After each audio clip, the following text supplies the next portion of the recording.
नमस्कार, बहुत स्वागत है आप सभी का। मैं हूं आपके साथ चेतन पाठक। खबरों की शुरुआत करेंगे। पटेल नगर कोतवाली पुलिस ने एक वाहन चोर गिरोह का पर्दाफाश किया और 4 शातिर चोरों को गिरफ्तार किया है। इनमें से 2 चोर मैकेनिक भी हैं जो चोरी की बाइकों के पेच पुर्जे खोलकर बेच दिया करते थे। वहीं आरोपियों के कब्जे से चोरी की 8 मोटरसाइकिलें और साथ ही 2 पहिया वाहनों के पार्ट्स भी बरामद कर लिए गए हैं। सभी आरोपियों को गांधीग्राम से गिरफ्तार किया गया है। एक आरोपी अभी फरार है। एसएसपी ने मामले की जानकारी देते हुए बताया कि आरोपी भीड़ वाले इलाकों से वाहनों को चोरी करके मैकेनिक को बेच दिया करते थे, जहां मैकेनिक बाइक के पार्ट्स को काटकर अलग करके लोगों और कबाड़ी को बेचते थे, जिससे वे अच्छा मुनाफा कमाते थे।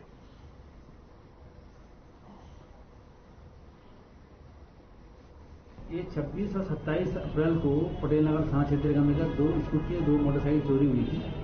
इसमें हमने अलग अलग टीम बना करके इसका तहकीकात करना शुरू किया। इसमें 150 की लगभग जो है जो सीसीटीवी फुटेज है उनको खंगाला गया और तब जाकर के जो है इसमें 5 लोगों का नाम प्रकाश में आया है।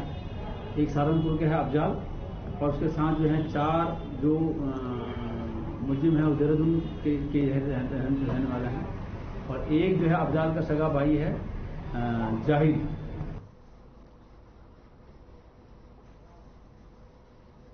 अल्मोड़ा प्रवास के दौरान सांसद अजय टम्टा ने कई कार्यक्रमों में शिरकत की और लोगों से मुलाकात भी की।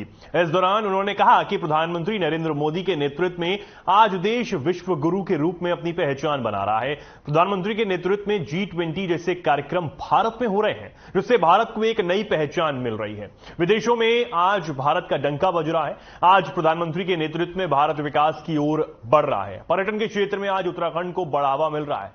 साथ ही उन्होंने कहा कि विश्व गुरु व G20 की कल्पना को प्रधानमंत्री ही पूरा कर रहे हैं। आने वाला समय भारत एक विकसित व शक्तिशाली बनकर उभरेगा।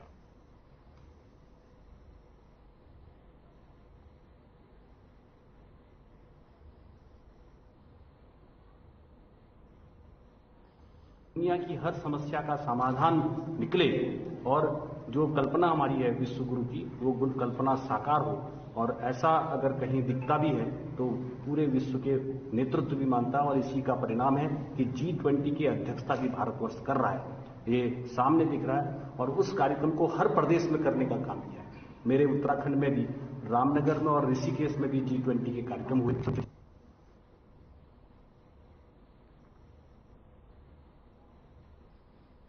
प्रदेश के मौसम विभाग ने 5 मई तक बारिश का अलर्ट जारी कर दिया है, जिसे लेकर प्रदेश के पहाड़ी जनपदों में लगातार बारिश से आम जनजीवन अस्त व्यस्त हो गया है। वहीं अल्मोड़ा में भी अचानक बारिश शुरू होने से तापमान में भारी गिरावट दर्ज की गई है। हालांकि जिला प्रशासन ने मौसम के मद्देनजर सभी तहसील को अलर्ट मोड पर रहने के निर्देश जारी किए हैं।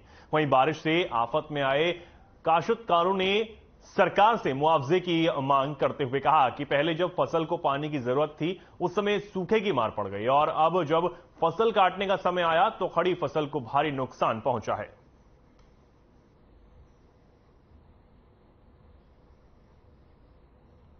अल्मोड़ा की तस्वीरें आप देख रहे हैं, जहां मौसम को लेकर विभाग का अलर्ट जारी किया गया है। 5 मई तक बारिश का अलर्ट विभाग ने जारी किया है। लगातार बारिश से आम जनजीवन अस्त व्यस्त हो रखा है। लोगों को काफी परेशानी यहां हो रही है।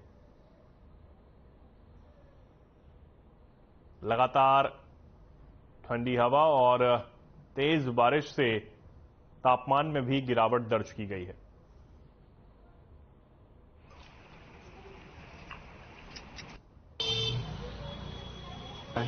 क्योंकि लगातार जो बारिश हो रही है उससे गेहूं की फसल को बहुत नुकसान हुआ है और पहले तो सूखे की मार से गेहूं की फसल वैसे ही चौपट थी गई। सही कसर जो है इस बारिश ने पूरी कर दी है और इस बारिश से और ओलावृष्टि से बागवानी को, फलों की फसल को भी बहुत नुकसान पहुंचा है। हमारा जिला प्रशासन और कृषि विभाग से अनुरोध है, मांग है। डीजीपी अशोक कुमार ने तीर्थ यात्रियों से अपील की है कि यदि वे केदारनाथ आ रहे हैं तो स्वास्थ्य विभाग द्वारा जारी एडवाइजरी के अनुरूप ही आगे बढ़ें। साथ ही उन्होंने कहा कि केदारनाथ के लिए चढ़ते समय ऑक्सीजन की बेहद कमी होती है। ऐसे में कोई परेशानी ना हो, इसलिए अपने साथ दवाई भी जरूर लेकर आएं। वहीं उन्होंने कहा कि मौसम लगातार खराब हो रहा है। केदारनाथ में बर्फबारी भी हो रही है, जिसके लिए उत्तराखंड पुलिस तीर्थ यात्रियों की यात्रा को सुगम और सरल बनाने के लिए लगातार प्रयासरत है।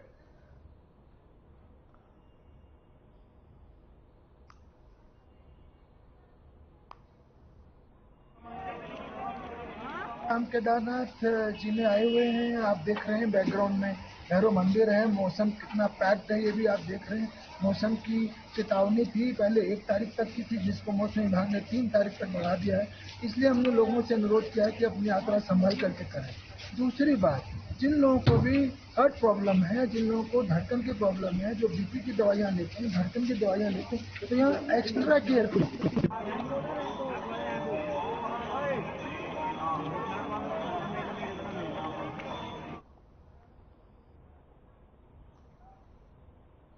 सोशल मीडिया पर एक वीडियो जमकर इन दिनों वायरल हो रहा है। इसमें वित्त मंत्री प्रेमचंद अग्रवाल एक युवक को बीच बाजार में थप्पड़ मारते हुए दिखाई दे रहे हैं।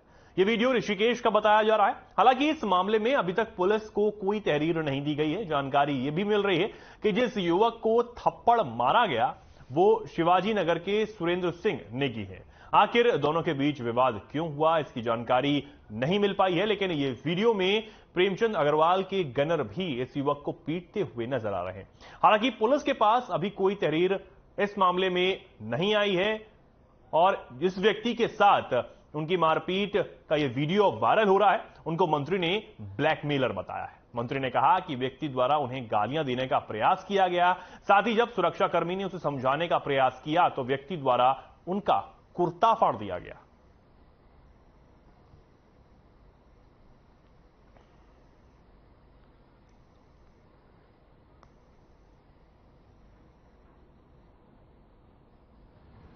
आज उत्तराखंड के ऋषिकेश से एक बहुत ही शर्मनाक और विभत्स वीडियो सामने आया है, बहुत वायरल हो रहा है, जिसमें कि भारतीय जनता पार्टी की सत्ता की हनक, सनक, अहंकार और गुंडागर्दी साफ देखी जा सकती है। दरअसल ऋषिकेश के अंदर देहरादून की तरह भारी वर्षा की वजह से भारी जाम लगा हुआ है। ऐसे में किसी युवक की गाड़ी वित्त मंत्री प्रेमचंद अग्रवाल की गाड़ी से टकरा गई और वित्त मंत्री ने अपना आपा खो दिया। आव देखा न ताव, युवक के थप्पड़ी थप्पड़ जड़ दिए और साथ में सहयोग उनका इस मार कुटाई में किया उनके गनर ने।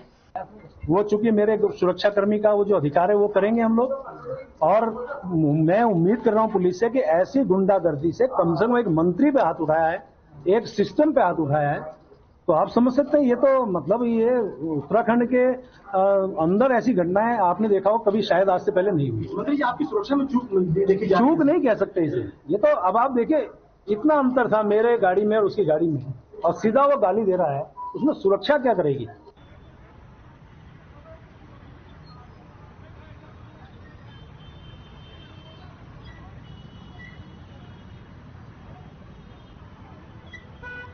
तो ये देहरादून की यह वीडियो सोशल मीडिया पर अब जमकर वायरल हो रहा है। मार पिटाई का यह वीडियो दिखाई दे रहा है और आरोप है कि इस व्यक्ति द्वारा मंत्री पर हमला किया गया। उसके बाद मंत्री के सुरक्षा कर्मियों ने इस व्यक्ति की जमकर पिटाई की। हालांकि कांग्रेस की तरफ से भी इस वीडियो को लेकर बीजेपी पर निशाना साधा गया है और कहा गया है कि बीजेपी की तरफ से सत्ता की जो हनक है वो दिखाई दे रही है।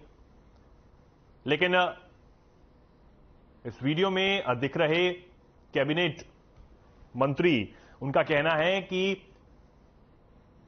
ये शख्स जबरदस्ती उलझ रहा था, जिसके बाद उनके सुरक्षा कर्मियों ने उसे समझाया, लेकिन उसके बावजूद भी वो नहीं माना। अब ये वीडियो सोशल मीडिया पर जमकर वायरल हो रहा है। लोग तमाम प्रतिक्रियाएं इस वीडियो को देखकर दे रहे हैं। मंत्री प्रेमचंद अग्रवाल का यह वीडियो सोशल मीडिया पर जमकर वायरल हो रहा है।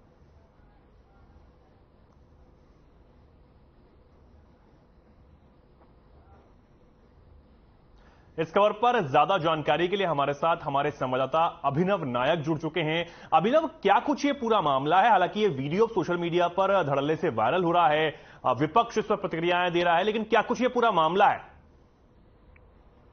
देखिए चेतन, आज ऋषिकेश की यह घटना है, मुख्य बाजार की घटना है। प्रेमचंद अग्रवाल जो हैं वो देहरादून से ऋषिकेश की तरफ जा रहे थे। इस बीच एक सुरेंद्र सिंह नामक जो व्यक्ति है, हालांकि इसको समाज सेवी बताया, इनका कुछ मंत्री जी से विवाद हुआ है, जिसको लेकर बीच सड़क पर मंत्री जी ने जो है इसके साथ मारपीट की है। वहीं कुछ युवकों का कहना है कि इस युवक ने मंत्री जी के साथ जो है बदतमीजी की है। हालांकि अभी जो ज्यादा जानकारी मिल पाई है उसमें यह बात निकलकर सामने आ रही है कि जो मंत्री जी की गाड़ी से इस युवक की गाड़ी टकरा गई है। जी चेतन। अभिनव, पुलिस के पास ये मामला पहुंच चुका है, पुलिस ने कोई शिकायत दर्ज की अब तक इस मामले में? चेतन, अभी पुलिस ने इस मामले को लेकर अभी कोई शिकायत दर्ज नहीं की है अभी। जी ये भी ना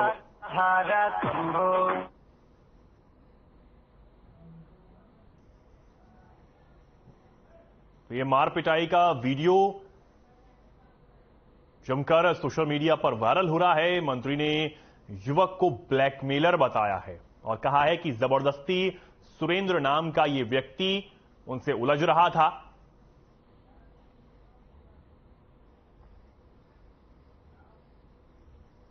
आगे बढ़ते हैं। Uttarakhand ADG law and order V Murugesan ने बद्रीनाथ और केदारनाथ मंदिर के बाहर लगाए गए पेटीएम क्यूआर कोड के बारे में जानकारी दी। उन्होंने बताया कि अभी जांच जारी है। मंदिरों के बाहर लगाए गए पेटीएम स्कैनर किसने लगाए, ये एक जांच का विषय है। मामले में यह भी देखा जाएगा कि क्यूआर कोड किसके नाम पर पंजीकृत है और इस क्यूआर कोड से आया पैसा किसके बैंक अकाउंट में जमा हो रहा है। बद्रीनाथ और केदारनाथ मंदिर के बाहर लगे सीसीटीवी भी खंगाले जा रहे हैं।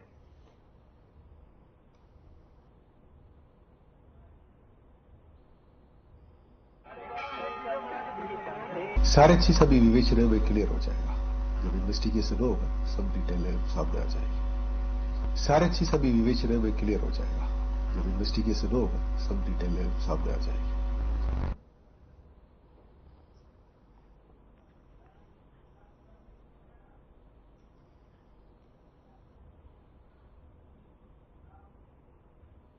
अब खबर देहरादून से है, जहां नक्शा पास करवाने के लिए अब एमडीडीए के चक्कर नहीं काटने पड़ेंगे। बता दें कि विभाग ने एक नई शुरुआत कर दी है। इसके तहत आवेदक एप्लीकेशन पर अपना ब्यौरा देंगे और 1 से 2 दिनों के भीतर नक्शा तैयार हो जाएगा।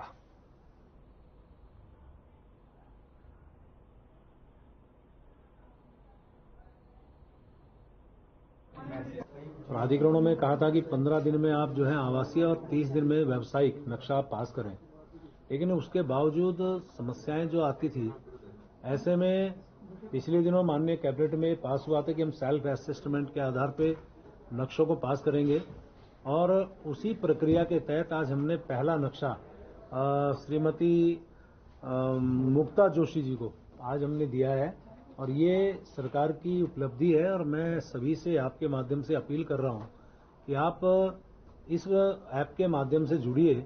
जो समस्याएं, जो बातें, और बार बार एक विषय आता था कि साहब हम प्राधिकरण में जा रहे हैं, परेशानी हो रही है, इसमें प्राधिकरण के किसी कर्मचारी से कोई कांटेक्ट नहीं हो रहा है और इनको जो नक्शा मिला वो 3 दिन के अंदर मिला।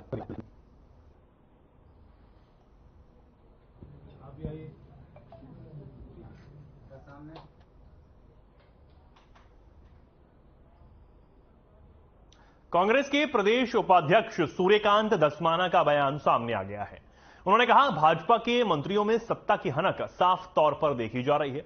धस्माना ने कहा कि सीएम को इस वीडियो का संज्ञान लेना चाहिए। सोना ने कहा कि कैबिनेट मंत्री के रूप में इस तरीके का आचरण बहुत दुर्भाग्यपूर्ण है।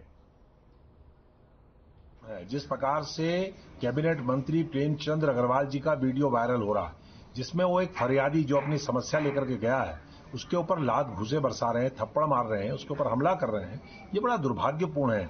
एक पहली बार नहीं है, इससे पहले पत्रकारों के साथ भर्ती घोटाले के मामले में उन्होंने दुर्व्यवहार किया, उससे पहले कोविड काल में एक फरियादी के साथ उन्होंने दुर्व्यवहार किया और अभी तीसरी बार लगातार एक कैबिनेट मंत्री के रूप में जो उनका आचरण है बहुत आपत्तिजनक है। मुख्यमंत्री जी को उसका संज्ञान लेना चाहिए, उनके खिलाफ कार्रवाई करनी चाहिए। हरिद्वार में लैंड जिहाद के खिलाफ प्रशासन का बुलडोजर लगातार गरज रहा है। यहां बहादुराबाद क्षेत्र में उत्तर प्रदेश सिंचाई विभाग की जमीन पर बनाई गई 2 अवैध मजारों को प्रशासन ने ध्वस्त कराया। प्रदेश में सरकारी जमीनों पर अवैध धार्मिक कब्जों की बात सामने आने के बाद मुख्यमंत्री पुष्कर सिंह धामी के निर्देश पर प्रदेश भर में अवैध धार्मिक कब्जों के खिलाफ अभियान लगातार चलाया जा रहा है। बता दें कि जिला प्रशासन ने भी कई सरकारी जमीनों पर हुए धार्मिक अतिक्रमण को चिन्हित कर कार्रवाई शुरू कर दी है। जिलाधिकारी के निर्देश पर कार्रवाई करने पहुंचे एसडीएम पूरन सिंह राणा ने यूपी सिंचाई विभाग की पुरानी बिल्डिंग में पिछले 10 से 12 साल में बनाई गई 2 मजारों को ध्वस्त कराया है। इस जगह पर मजारों की आड़ में पिछले कुछ सालों से धार्मिक गतिविधियां कर कब्जा किया गया। मामले में यूपी सिंचाई विभाग के अधिकारियों की लापरवाही भी सामने आ रही है। लिहाजा एसडीएम ने यूपी सिंचाई विभाग के अधिकारियों से भी जवाब मांगा है।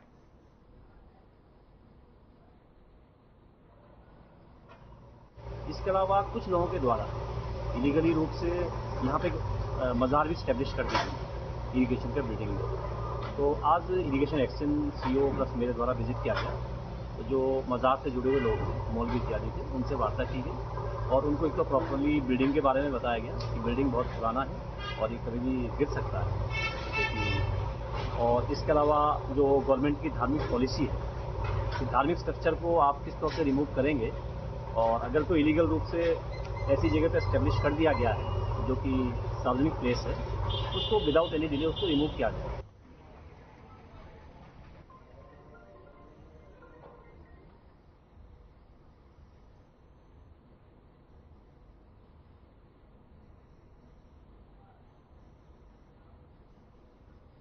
कोटद्वार के विभिन्न सामाजिक संगठनों ने पुरानी रेल सेवाओं की बहाली की मांग को लेकर रेलवे स्टेशन पर प्रदर्शन किया। सामाजिक संगठनों से जुड़े लोगों ने ट्रेन को भी रोकने का प्रयास किया, लेकिन मौके पर पहुंची जीआरपी एसपी अरुणा भारती ने प्रदर्शनकारियों को समझा बुझाकर ट्रेन रोकने का उनका कार्यक्रम स्थगित करा दिया। उधर दूसरी ओर प्रदर्शनकारियों ने चेतावनी देते हुए बताया कि अगर उनकी मांग जल्द पूरी नहीं की गई तो वो उग्र प्रदर्शन करेंगे।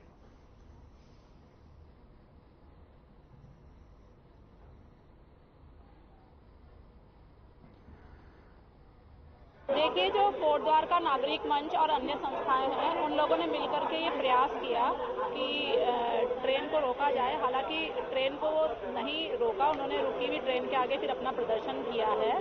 एक सांकेतिक धरना प्रदर्शन भी किया गया, जिसमें उनकी मेन मांग ये है कि पहाड़ के लोगों को, खासकर कोटद्वार को, यहाँ से दिल्ली और अन्य बड़ी जगह जाने के लिए कोई भी सुविधा नहीं है। तो उनको ट्रेन की एक मांग है, उस मांग को लेकर के ही इन्होंने ये सांकेतिक धरना और रेल रोकने का प्रयास किया था।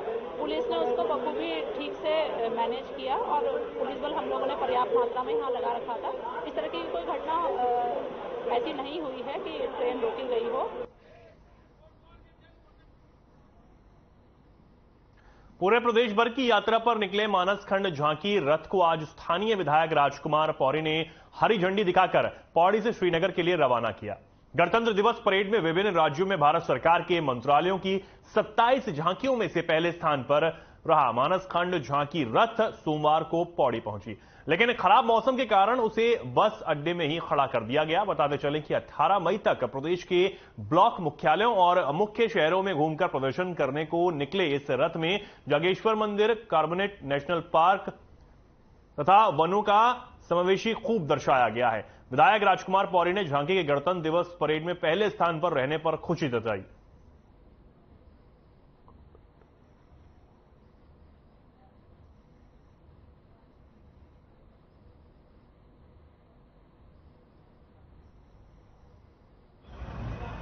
जो हमारे उत्तराखंड की झांकी गणतंत्र दिवस में प्रतिभाग किया था, जिसको प्रथम स्थान मिला था, उस झांकी के दर्शन करने के लिए आज जो है प्रत्येक उत्तराखंडवासी जो है अपने अपने स्थानों में उसके दर्शन कर रहे हैं। ये बड़ा सौभाग्यशाली दिन है।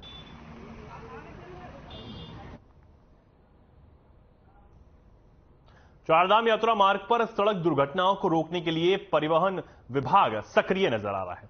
परिवहन विभाग ने गंगोत्री राष्ट्रीय राजमार्ग पर भद्रकाली में और बद्रीनाथ हाईवे पर तपोवन में 2 चेक पोस्ट बनाए हैं। बता दें कि 10 दिनों में 393 वाहनों को नियम तोड़ते हुए परिवहन विभाग ने पकड़ा है, जिनके खिलाफ परिवहन विभाग ने भारी जुर्माना वसूल किया। मामले में आरटीओ परिवर्तन दल मोहित कोठारी ने बताया कि 9 वाहन अब तक नियम तोड़ने पर सीज किए गए, जबकि 16 प्राइवेट वाहन कमर्शियल रूप से यात्रा मार्ग पर जाते हुए पकड़े गए। ओवरलोडिंग करने पर 44 वाहनों के चालान काट जुर्माना वसूल किया गया है।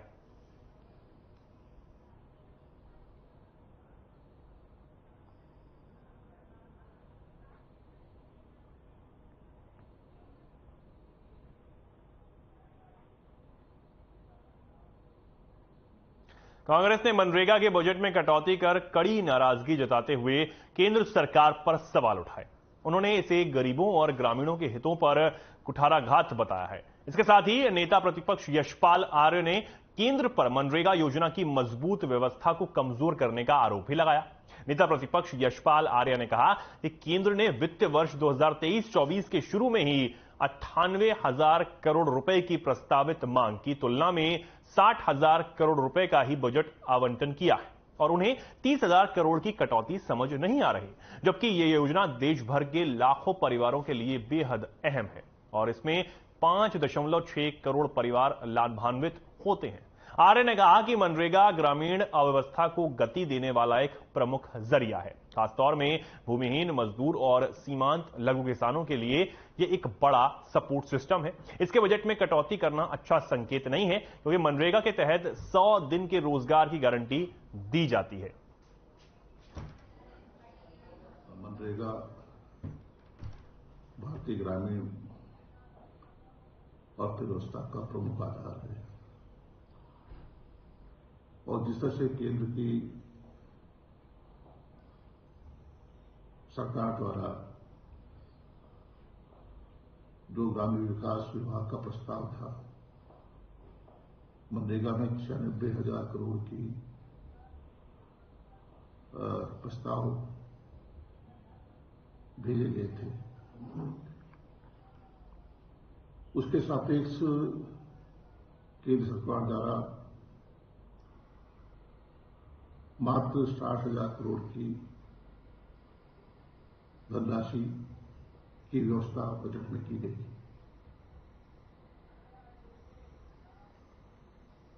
उत्तराखंड हाईकोर्ट ने विधानसभा सचिवालय में हुई अवैध नियुक्तियों के खिलाफ दायर जनहित याचिका पर सुनवाई की। मामले की सुनवाई के बाद मुख्य न्यायाधीश विपिन सांघी व न्यायमूर्ति राकेश थपलियाल की खंडपीठ ने राज्य सरकार से 4 सप्ताह के भीतर जवाब पेश करने को कहा है। मामले की अगली सुनवाई 30 जून को होगी। मामले के मुताबिक उत्तराखंड विधानसभा सचिवालय में बैकडोर भर्ती, भ्रष्टाचार व अनियमितताओं के खिलाफ देहरादून निवासी सामाजिक कार्यकर्ता अभिनव थापर ने जनहित याचिका दायर कर कहा कि विधानसभा ने एक जांच समिति बनाकर 2016 के बाद की विधानसभा सचिवालय में हुई भर्तियों को निरस्त कर दिया है। साथ ही विधानसभा भर्ती में भ्रष्टाचार से नौकरियों को लगाने वाले ताकतवर लोगों के खिलाफ उच्च न्यायालय के सिटिंग जज की निगरानी में जांच कराई जाए।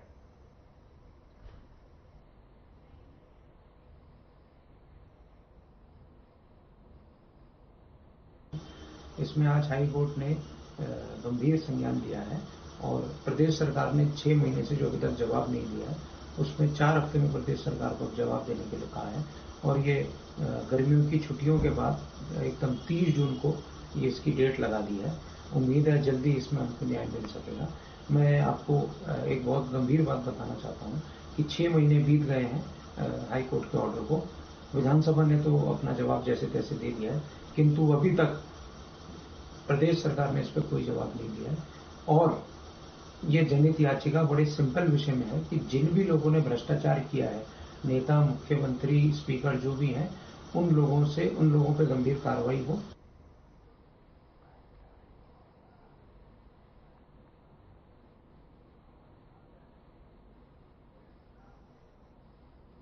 अल्मोड़ा जिले के विकास खंड सियालदे के न्याय पंचायत मैंग्यारी तलाई में कृषक महोत्सव खरीफ आयोजित किया गया।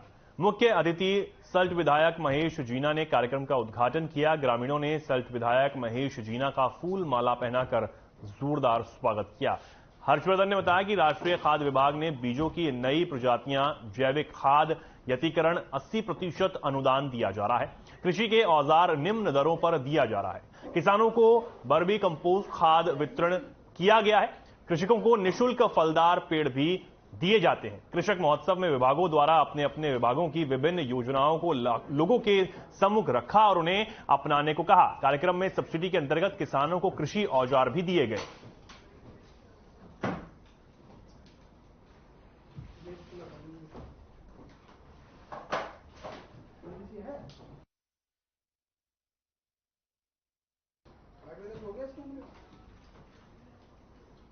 पौड़ी जिले के यमकेश्वर विधानसभा के दरिखाल ब्लॉक के गांव पल्ला हतनुड़ से दिल दहला देने वाली घटना सामने आई है। रविवार को प्रधानमंत्री मोदी की मन की बात के 100वें एपिसोड को देखने अपने स्कूल जा रही एक बच्ची को रास्ते में आवारा सांड ने कुचलकर मार डाला।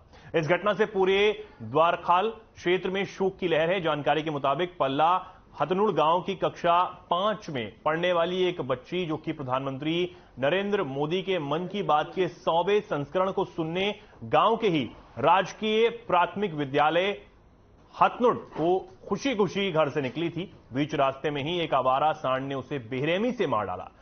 बालिका का नाम आईना बानो बताया जा रहा है। घटना के बाद से बच्चे की मां का रो रो कर बुरा हाल है।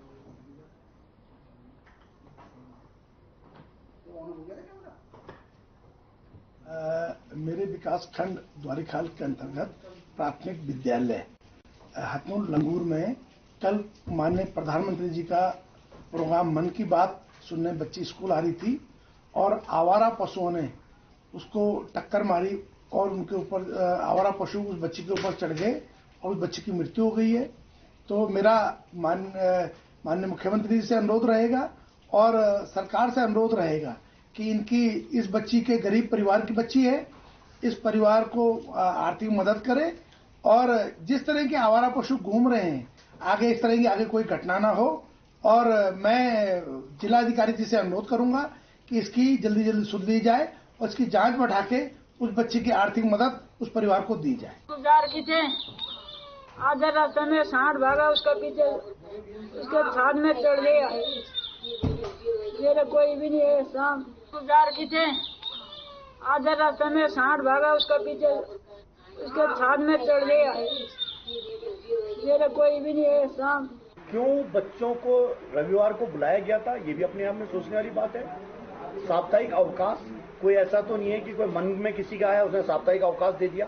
इसके पीछे पूरा विज्ञान है कि 6 दिन काम करने के बाद 7वां दिन छुट्टी मिलनी चाहिए। इसका ये पूरा अधिकार है। इसके लिए सैकड़ों साल संघर्ष किया गया है। अध्यापकों की बात थी, उनके साथ आंगनवाड़ियों की बात है, जो अब बाकी सरकारी कर्मचारियों की बात है। तो ये असंवेदनशील सरकार है। इस बच्ची की दुकान उसकी डेथ हो गई थी, उसके बावजूद स्कूल चला है। इस पर जांच होनी चाहिए। ये उच्च स्तरीय जांच होनी चाहिए कि आखिर कौन इतने इनसेंसिटिव लोग थे कि एक अपने स्कूल के अपने परिवार की बच्ची की डेथ हो गई है और उसके बावजूद भी आपने स्कूल चलाई है। कांग्रेस पार्टी इसके खिलाफ स्टैंड लेगी और कांग्रेस पार्टी इस पर बहुत जल्दी आंदोलन करेगी। की बात का 100वां संस्करण सारा देश सुनने के लिए उत्सुक था।